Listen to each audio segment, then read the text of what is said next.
Hey everyone, today I just wanted to talk about sort of what the challenge has been for these daily videos, how they've worked out, and how being, well, an unplanned solo dev has really worked out for myself and for the studio and all that stuff. So, I'm sure I've said it before, the plan wasn't what it currently is. Stuff happened. I was expecting to have hired people and stuff for the studio, but you know, anyone paying attention to what was happening with contracts with Meta and especially the UK VR industry knows stuff happened. So, we pivoted, we changed ideas. I've spoken about some of that stuff before. I don't want to rehash that too much. The point is, I hit a point with, not being in the co-working spaces because Tentacle Zone had shut down. I had a space in a friend's studio, but it wasn't getting me as active. They weren't using the space as much. I wasn't getting as much out of it as I would have hoped.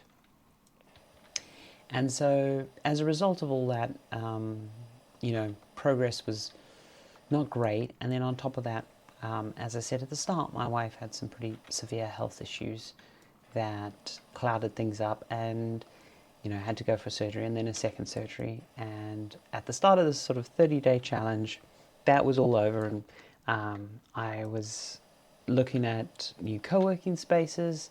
Over the sort of journey of these 30 days, I have found that working with a lot of the people from the Tentacle Zone who've got a new space with the Film London folks, the Games London folks in their sort of office space, has worked out really well. That's been honestly a huge change. It's really boosted my productivity.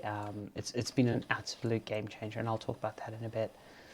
But the sort of point at the start of the video was things were not going super great when I started this challenge, and a big sort of purpose of this challenge was to sort of shake things up, document things, and hopefully by talking more about my day and having this incentive of, oh, you have to post a video every day, things would change up, and to some extent they have, because as I say, the situation with the co-working space has changed. I went and viewed a bunch of co-working spaces over the course of this.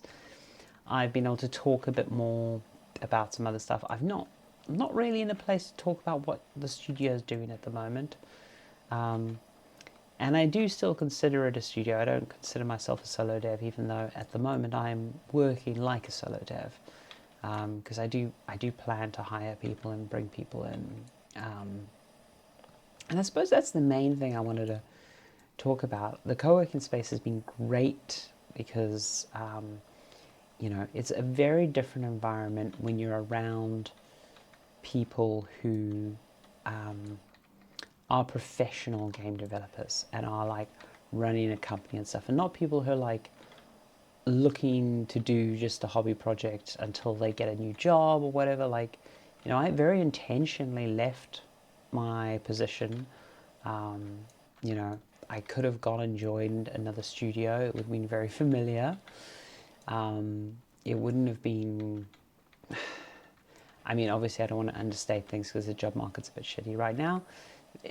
I don't think it would have been very hard for me to walk into a studio job. I think that would have been that would have been the safe and easy route, and it would have been very familiar. But I'm at a stage in my life where I really, I've got the savings, I've got the sort of experience. I want to take a swing. I want to really, start my own thing. The first 6 months, frankly, have been shit.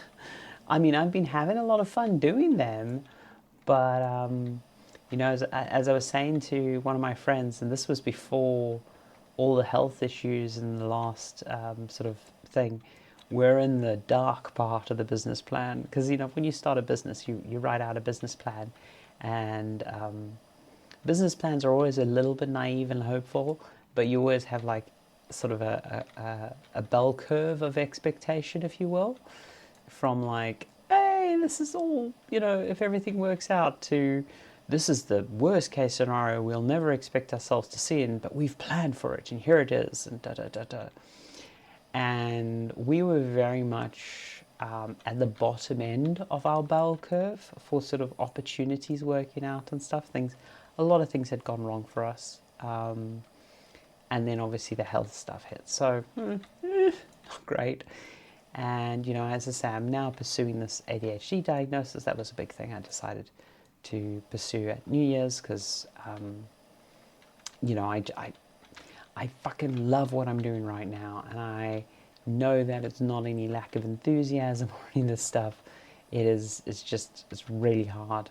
And a lot of the things I can rely on as an employee, I can't rely on as a business owner. And so, you know, it's time I really sort out my ADHD, and I'm chasing that down, and that's part of the journey. But yeah, so we've been doing all that. But like, the big thing with these daily videos, and I've been enjoying them, but they have taken energy. I won't lie, they've taken a lot of energy. And the big question is, you know, are they valuable? Do they help the studio succeed? Because frankly, that's the filter I've got to look everything through. Now, I think there is value to these. I don't think it's enough value for the daily vlog. Now, the challenge officially ends with this video, but you'll be getting a video. You'll be getting a video tomorrow because I'm going to an event tomorrow, and I really want to just sort of cover that event and get some footage from that event and talk about it a bit. But I think it is comfortable for me to commit to a weekly video on this channel about what's going on with the studio, or maybe a general game development topic or question thing that I've been doing. I'm trying to figure out the best posting day for that. At the moment, sort of looking at my schedule, I think Monday mornings or Monday lunchtimes seems to be a good time for it. And hopefully it'll basically recap everything up until the Sunday, so to speak, of the week, or it'll be on a specific game development topic.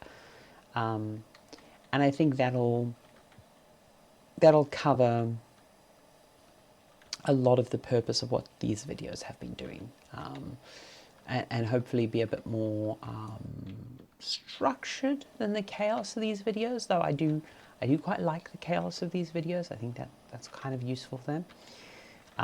Though getting back to what is most productive for myself in the studio, Tuesdays to Thursdays now honestly are a lock. With the co-working space, Tuesday to Thursday, I'm really happy with how that's happening. I don't want to go any more days in the office than Tuesday to Thursday, even though I find it extremely helpful. There's a range of reasons for this. Monday nights is role-playing. I don't want to have to deal with a commute while running the game, and really enjoy the role-playing game. And I'm still getting like some work done on the weekends and some work done on the other days, but my work week doesn't really look like a regular work week at this point. It's basically Friday, Saturday, Sunday, and Monday are kind of half work days, rather than Friday and Monday being full work days and Saturday and Sunday being off. I don't think that's the best solution long term. But yeah, my work setup at home hasn't been super great. And yeah, I really want to talk more about the game that I'm making and stuff, but you'll understand why I'm not talking about it when I do announce it, and when we do put more stuff out about it. Because I know that talking about a thing I'm working on is actually a really big motivator for me. I've discovered how useful that is. To that end, while I don't think the daily video aspect works out very well, I do think there's an element of doing live streaming or co-working streams might work out well for me. I have to find a way that it's practical and it doesn't get in the way of game development, and that's still something I'm figuring out. Because I used to stream a bunch, never intentionally with it becoming a big thing. It was usually like either promoting dreams or was just a habit when I was living alone, when me and my wife were long distance when she was finishing up her studies and stuff. So, there was always a purpose to it, and then it became kind of a habit. But I have a tendency to be distracted by things. So I just want to make sure that if I do go back to any form of streaming, it doesn't become a distraction. It is primarily there to help work out, keep the studio functional. I really want to get to a place where I can hire some people for the studio. I don't think I'll be there anytime soon, unfortunately. I've got to be realistic with burn rates and with how much cash we have in the bank and publisher agreements and all that jazz. It's just down to money, really. Money and sort of practicalities of where projects are and how things work out. But I will say one of the things I have definitely learned over the last 6 months is I don't want to be a solo dev. My intention was never to be a solo dev. But like the thing I'm working on at the moment, there's not any narrative work for my wife to really get her teeth into. And obviously that's what she's good at. She's been giving QA support and other bits and bobs, but really, narrative is her thing. She's working on a draft of a new novel at the moment. So, she's getting stuff done. She's pursuing some other things at the moment. But yeah, realistically at the moment, I'm working as a solo dev. And yeah, it's not what I want to be. It's not what I want to do. So it's working out how do I get to a position where I'm hiring people or I'm bringing people on with equity or I'm collaborating with others on their projects or whatever. But of course, I do really want to stay focused on VR, and that's a tricky one. So yeah, it's going to be one of these things of trying to figure out what the future looks like and trying to get the real focus at the moment is just trying to get this first game out. There's a very real conversation I've got to have with myself about Godot and all that stuff. I think, if I'm honest, I think Godot is still the right choice, but my frustrations with Godot at the moment are extremely high. The joke I always say is if someone's not complaining about an engine, they're not using it. Because I've never seen anyone use an engine and not complain about it. Even if they wrote the engine, because you're just like, tech debt, and we've got to do this, and it's always the case. But most of my career I've worked primarily with custom engines, and there's a lot of technical decisions in Godot that frustrate me. The nice thing is, because it's open source and because I have it all there, I can fix it. And like today, I can talk about what happened today. Today I lost a lot of time to Godot's test framework misbehaving and its build system misbehaving. I've got to figure out some better solutions for build maintenance and just sort of speeding up. I'm looking at maybe hiring, like using AWS Cloud Build or one of these other building solutions so I can do faster builds when I need to, when I'm working on the C++ stuff. Yeah, it's a pain. It's particularly annoying because I know it doesn't have to be like this. But it's you get spoiled when you work in a studio. Like I really miss having a build engineer, having you know, a tools department, you know, even when I was sometimes part of the tools department, you know, because it helps. Or just having, you know, 50 computers in the studio that have distributed build software on them, so whenever you build, it's spread across all the studio computers and goes really fast. And you know, I was speaking to one of my friends in the co-working space today, and it's like, one of the shitty things about being a solo dev is everyone has good days and bad days. And when you're on a team, your good days and your bad days kind of average out. And when you're having a bad day, your team members carry you, and, you know, everything, their momentum keeps the game moving forward and everything goes peachy. But when you're a solo dev, or when you're working with very little, with a very small team or very little support, and you have a bad day, well, then the team has a bad day, then the game has a bad day. And, you know, you can get feedback cycles in there that are really nasty. And the other thing is, I just firmly believe that you're more creative and better work happens from teams. And everyone's like, oh, it's designed by committee and da da da. And it's like, well, do you know, actually pretty much all the best works of art have come from teams of people, groups of people working together, sometimes very small teams, but there's very few cases where an individual artist outperforms creative collaboration.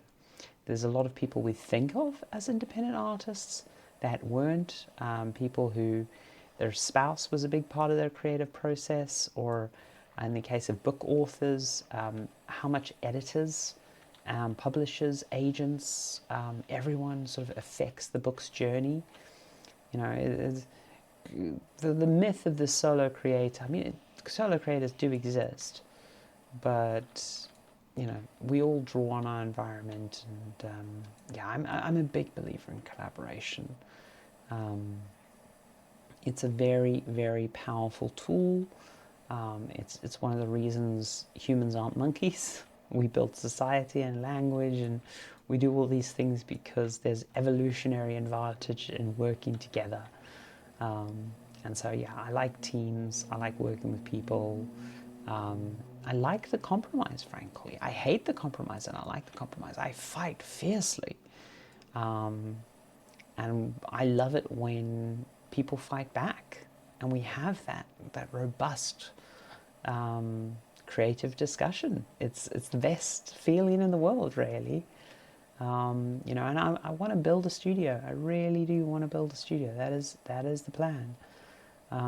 But I refuse to take VC or equity funding for a whole range of reasons that I have spoken about before, and I'll happily do a full video on if people are interested in. But I don't believe it's the way to build a sustainable long-term studio.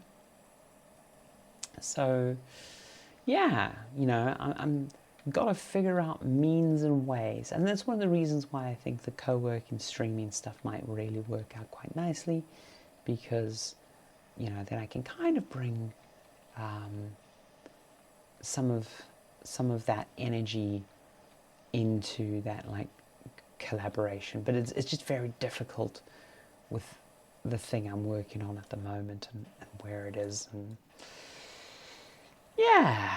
And, you know, there's also, I'm really worried about when I start working on the Godot PlayStation port stuff, and NDAs, and how do I manage that stuff without leaking it, and you know, stay within contract and everything there. So there is a lot on my mind.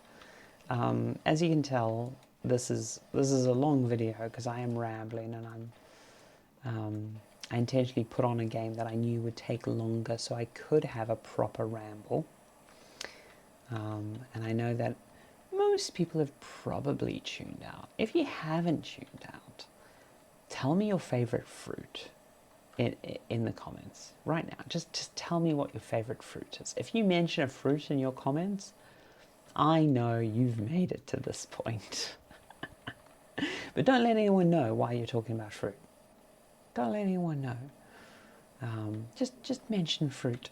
And yeah, no, I think the best part about these daily videos, frankly, have been when people have been asking questions and when I've been able to talk about subjects that people were curious on.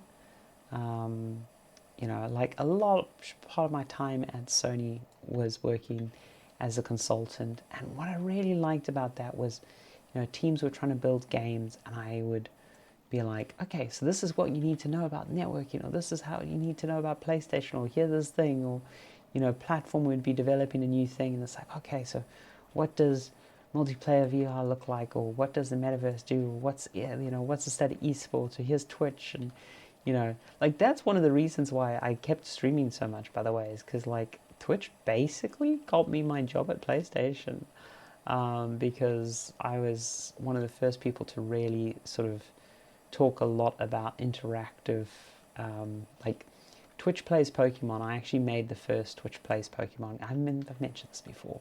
I made the first Twitch Plays style video game long before Twitch Plays Pokemon happened. It was ready to release for the PlayStation 4 launch, and then for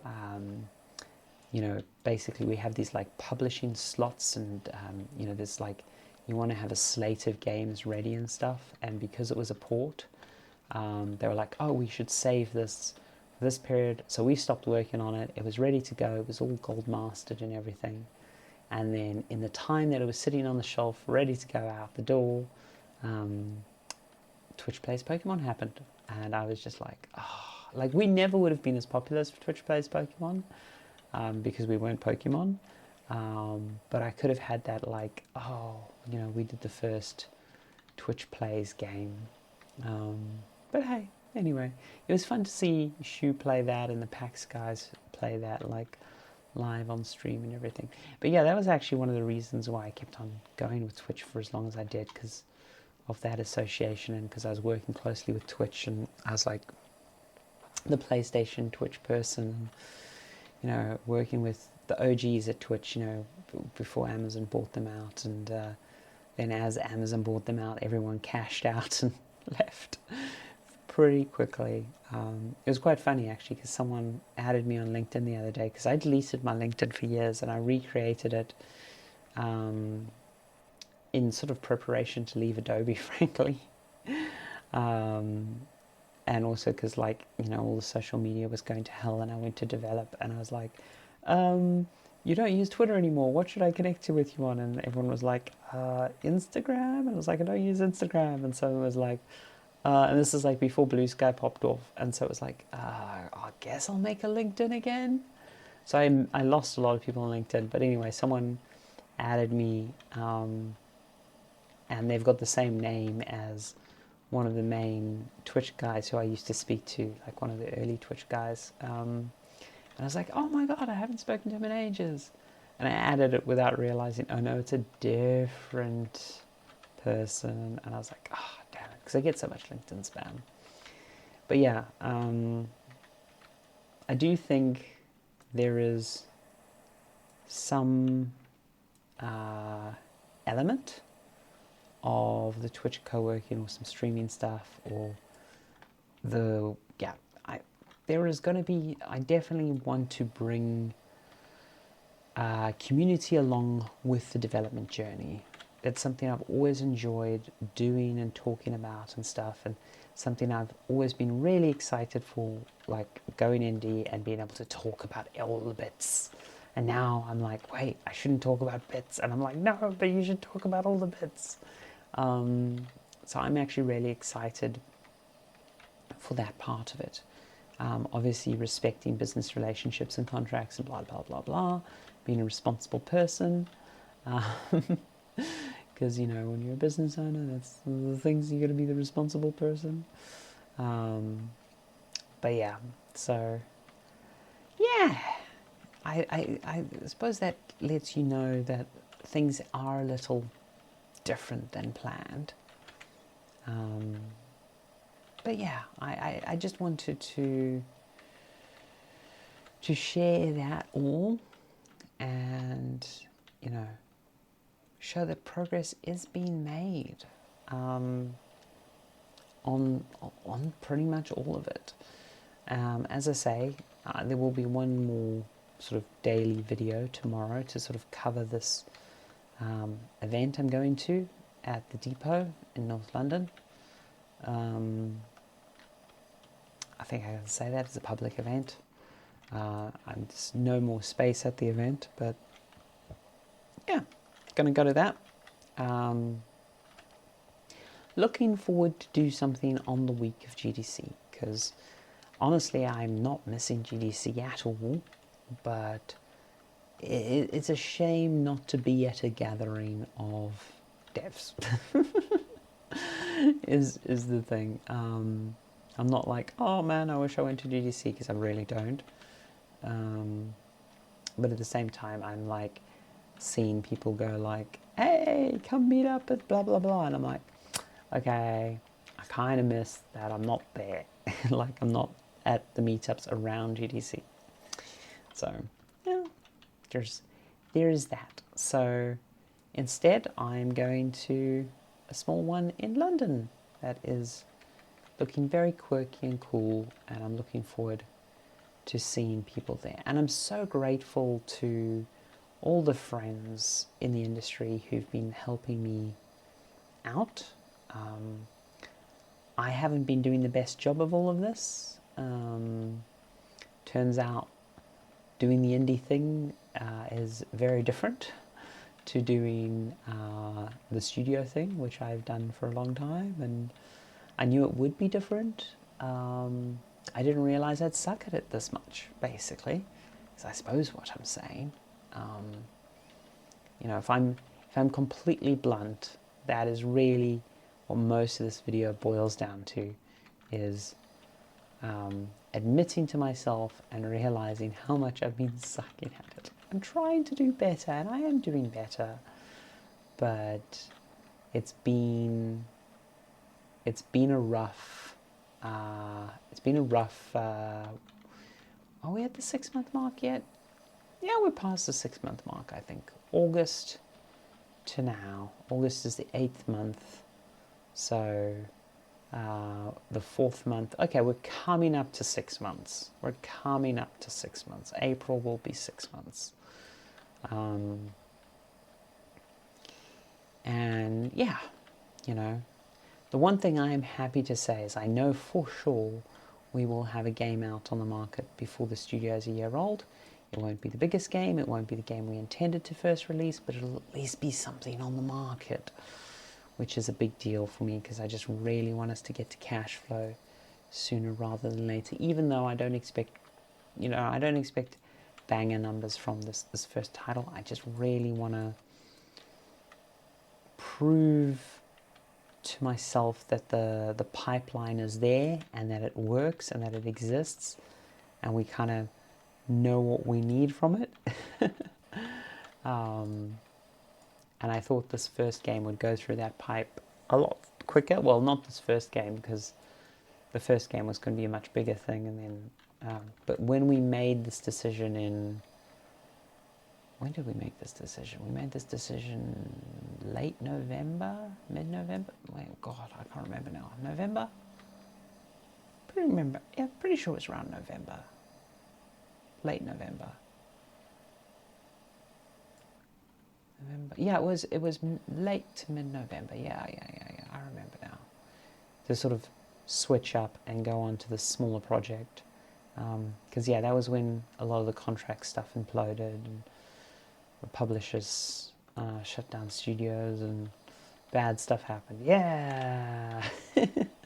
And we made this thing, and, you know, we were foolishly optimistic in our timelines. I mean, admittedly, I didn't account for personal life stuff that happened, but personal life stuff is going to happen. It's one of those realities. And yeah, the other thing is, didn't account for how much my ADHD would kick me in the teeth, and how much like the tentacle zone closure would kick me in the teeth. So yeah, no, there's been a lot of surprise curveballs. But I think anytime you start a venture or a business, or anytime you start a thing, there's always going to be surprises. some of them might be good surprises, but there's always going to be surprises. I mean, we have had good surprises. They've not all been bad surprises.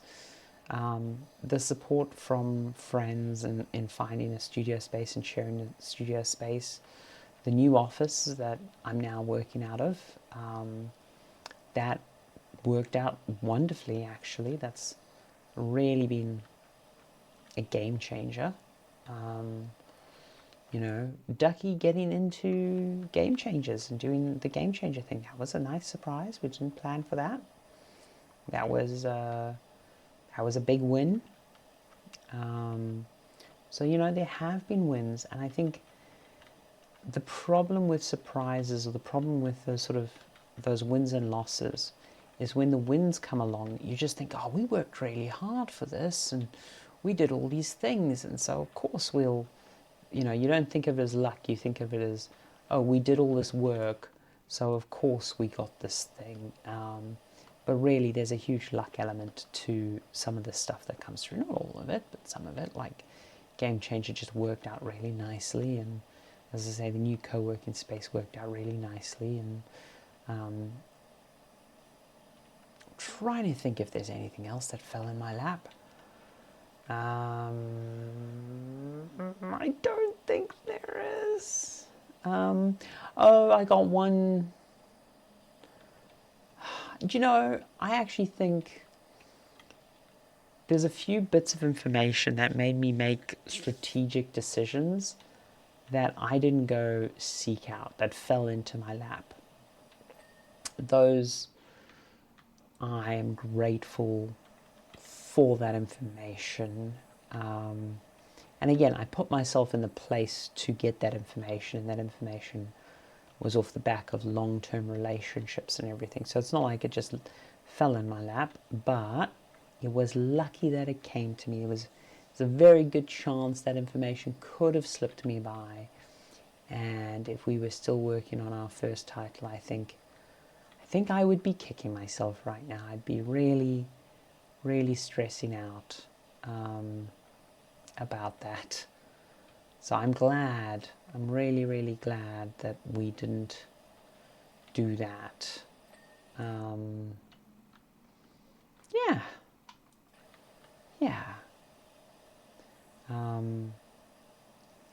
So no, we've had bad surprises mostly, but we've had a few good surprises mixed in. I think that's a good one to acknowledge. And even the bad surprise, the health thing was a ticking time bomb we didn't realize, and we survived the bomb ticking. You know, the bomb didn't go pop. Well, it did go pop, but it didn't pop in a way that was deadly. Just, yeah, you know, so, yeah, stuff happened. We did stuff. We've made a lot of progress, and, you know, I you know, despite everything, I have been having a lot of fun. You know, I said to someone the other day, this is harder than I've ever worked, and I've never been happier.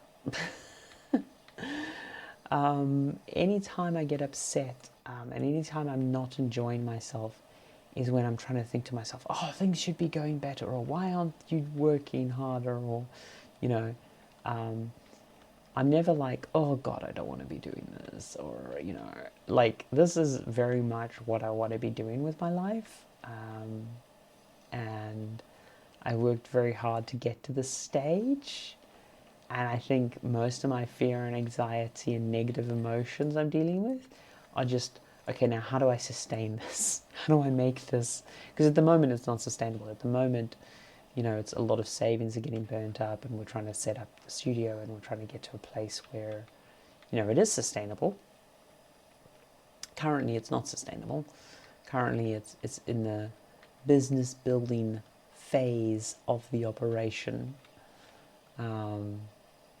And yeah, I think that's where the vast majority of my anxiety and negative feelings and any bad emotions I'm experiencing are coming from, is that, like, oh shit, how do I make this last? You know, it's And I think the important thing is not to let that anxiety over, I suppose I could say the anxiety over death stop you living, you know, because companies die. Now the hope is that this company lasts for as long as I do, basically, and hopefully past that, you know, potentially. But if the company lasts for 3 years or 2 years or whatever, you don't want to be in a situation where you didn't enjoy the ride because you were so desperately flailing to keep the thing alive. You know, there is a enjoy the adventure. Hopefully it works out. Sometimes it doesn't. There's a great Star Trek quote that I love from Picard. Sometimes you do the best you can, and it is not enough, I think is the quote. I'm terrible at quotes, but yeah, sometimes you do the best you can and it is not enough, and it is no fault of yours. It's just sometimes it's not enough. And again, I plan to make it enough. I'm still very much in the trenches, but it is important not to let that anxiety of failure ruin the enjoyment of trying. And that's the place I'm in. That is the place I'm in. Is trying to make sure, and that was a big part of doing these videos as well, not just the productivity side, but I actually have like a diary I bought for this year. It didn't work out, but again, ADHD, but I was determined to keep a track of this year, because success or failure, I'm proud of what I'm doing, and I want to document it. Partly I'm hoping what I'm documenting is the start of a new studio, the scrappy, you know, beginning. What I may be documenting is the foil, the silly thing I did. You know, oh, do you remember that time I tried to start a studio? You know, I'm hoping it's, hey, back when I started the studio, this is what it was like. So that is a, either way, documentation of the adventure, I think, is a key element to the journey. And so yeah, that was another side of doing these videos and gabbing on camera and everything. And it's difficult because, like, and this is one of the reasons I really enjoyed gauging in the comments, is because whenever I put a thing out there, there's a huge anxiety to make sure that the thing has value for the audience. And I know, like, these daily vlogs are very unedited, very raw, and don't always necessarily have the sort of highest nutritional content. You know, it's a lot of me rambling, basically, and I'm like worried that sometimes it's not the best use of the viewer's time, and that thing. But like, I also understand that sometimes people are just interested in the minutiae.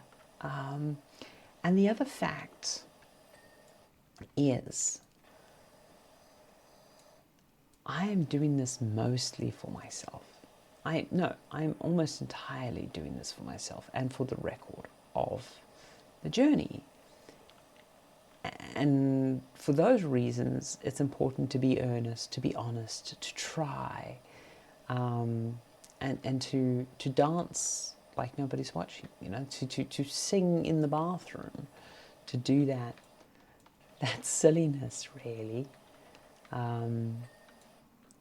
Though along the way, I do try perform, I do try provide that value, because you know, for the same reason I make video games. I like entertaining people. It's fun. It's, you know, I'm not the kind of person who makes art and destroys it, or makes art and puts it in a dark room, you know. Yeah, sometimes I do a doodle, or I make a thing entirely for myself and self-motivated reasons. But really, the audience is part of the art for me. Don't mean to say that the purpose of the art is to be famous or whatever. I mean to say that, like, it's one of the reasons I enjoy stage work so much, is when you put on a show, the audience is part of the show. Their applause, their laughter, their reaction, every night is different in the theatre because every audience is different. And that is why rehearsal is never as powerful as the actual night, because the audience is a part of the performance.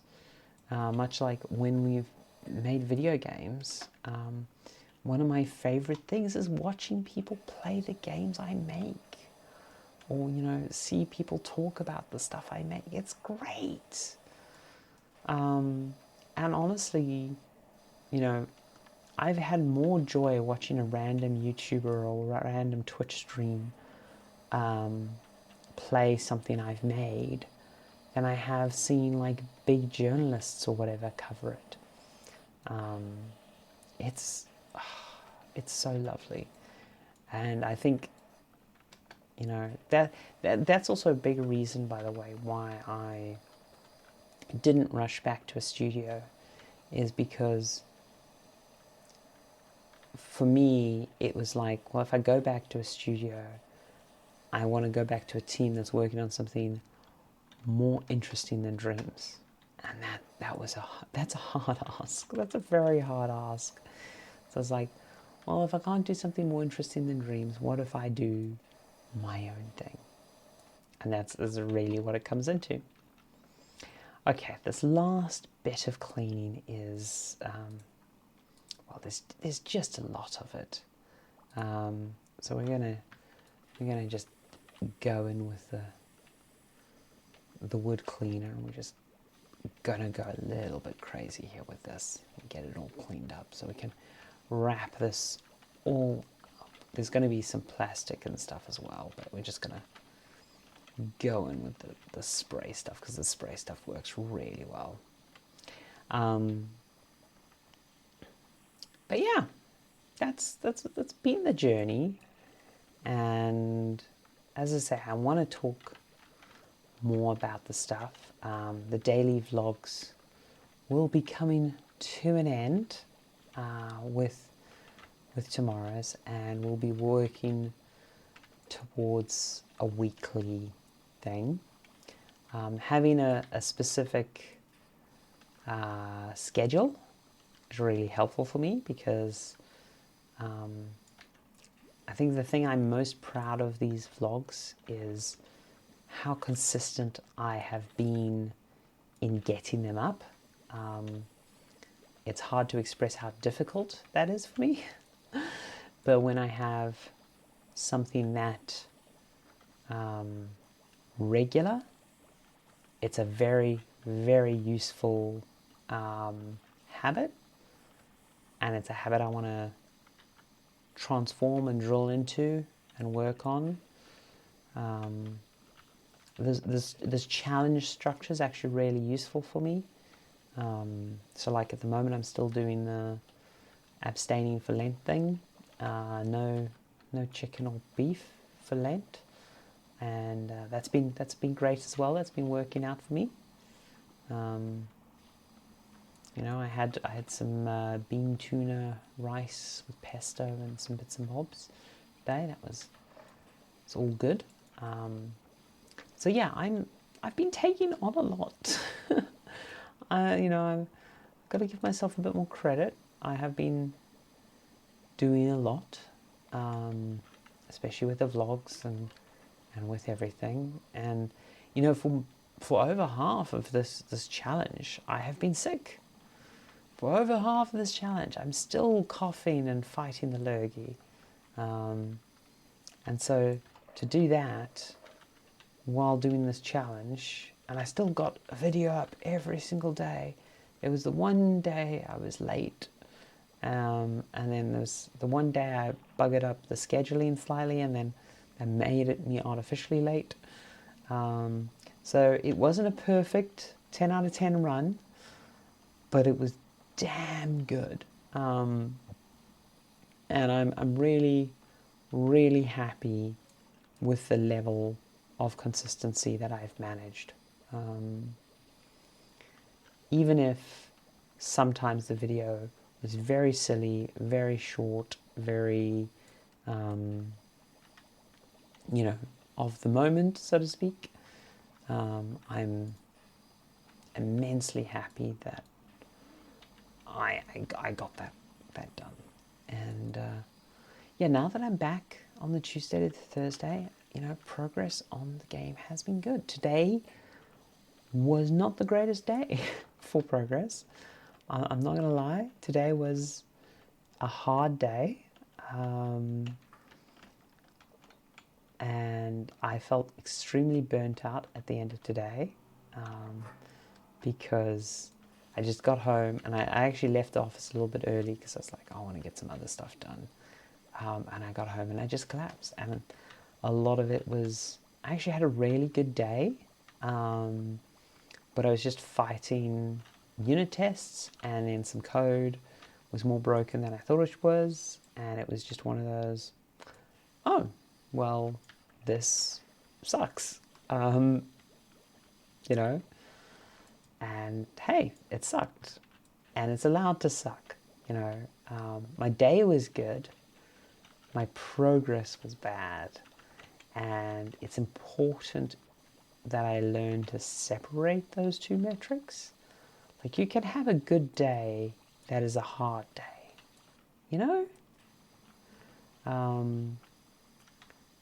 Again, I think with the upbringing I had, it's a very Protestant upbringing. It was very much like productivity defines value mindset, and so that's a difficult thing to shake sometimes, where you're like, you are not valued by how much you achieved in the day. It's a useful mindset. I don't want to throw the Protestant mindset too much under the bus, because hell, it's made me a very productive person in my life. But it has mental health side effects where you're like, oh, I didn't get anything done today, I'm useless. And sometimes, as I say, progress is not related to effort. Like today, it was just one of those days. I was working a hard problem. I was actually pretty focused today. Like, for me, very focused. But it wasn't my day, Yeah, it was very much...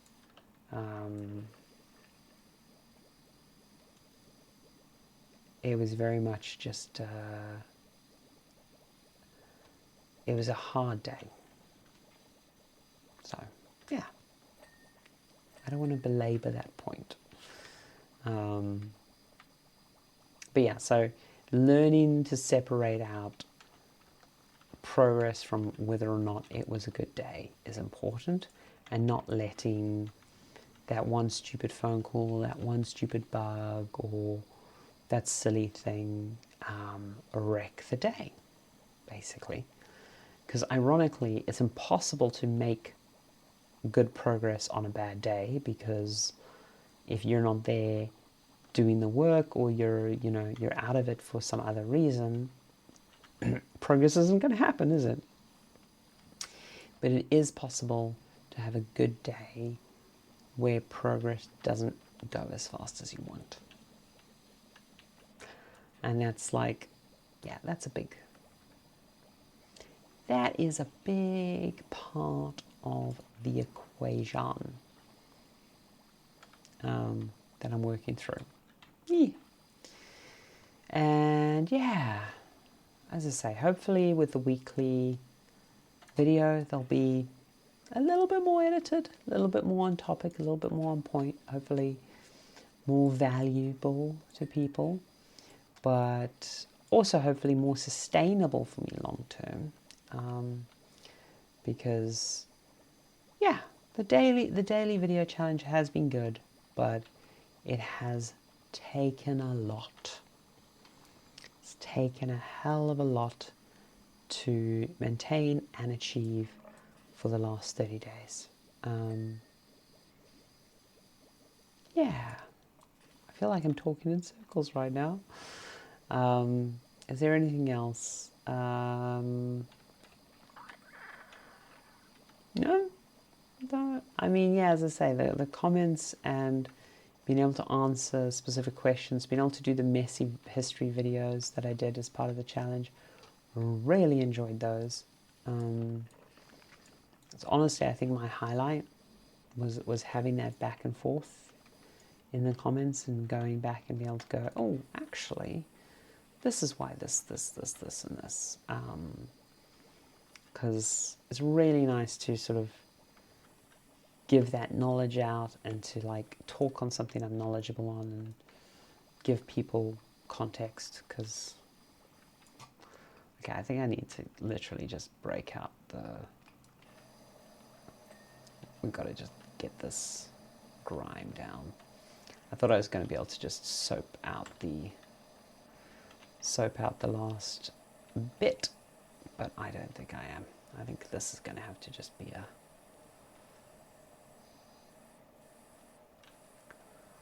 oof, yeah, that is messy. Okay, in which case, this is another lesson I've learned. Being done is not the same as being finished. And I think I can safely say I am done now. If you've listened all the way to the end now, well, congratulations. You've got a clear insight to where the Claire brain is at the moment and what Flammable Penguins is up to, hopefully to some extent. And there's a little bit of frustration there because it's not all finished. And that is the frustration that I'm experiencing with my day. But it's midnight. I need to get to bed, and I want to get this video uploaded, ready for the morning, so I can get out nice and cleanly in the morning. And yeah, as I say, there'll be one more video on the little event thing I'm going to, and yeah, from there, squirt, squirt. Thank you so much. Toodles.